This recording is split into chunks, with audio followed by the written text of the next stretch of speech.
The response to the flooding emergency in southern Ukraine has been hampered by Russian shelling of the city of Kherson.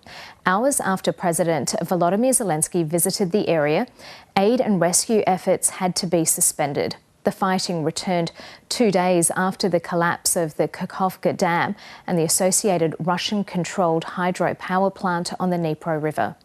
Supplies are being dropped to people stranded in their homes. More than a dozen people have been killed in the floods.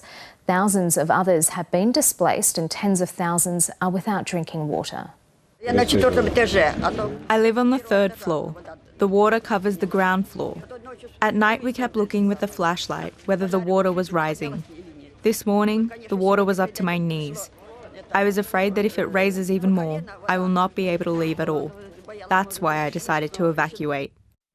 Torrents of water from the dam have inundated towns and villages. About 150 tonnes of oil have leaked into the Dnipro River, and the environmental damage is estimated at $80 million.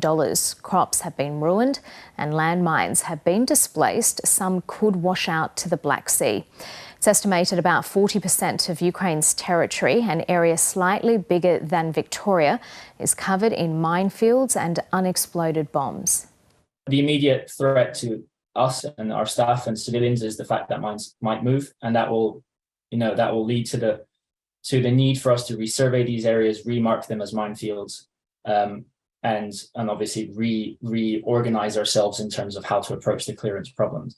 Beyond that, the mines might not only move, but they might also fluctuate in terms of the way they're laid. The natural environment is also being affected by the flood, but also from the wider war. Ukraine is home to about 74,000 species of animals, plants and fungi, representing a third of Europe's biodiversity. Bears, wolves, moose, deer are all affected, along with bird habitats, including the national bird of Ukraine, the white stork. It's feared some wildlife populations could go extinct, and the prospects of that have been worsened by the dam attack. It's been described as an act of ecocide. This is something that will profoundly influence the ecosystems.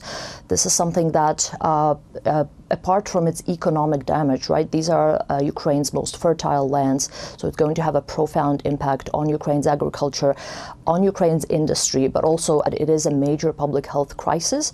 Crimea has already been cut off from the northern Crimea stream that was their water supply, and given how depleted their water storage has been already, there is a major risk of people not having access to water in Crimea and also in Ukraine's southern areas, including the areas held by Russia.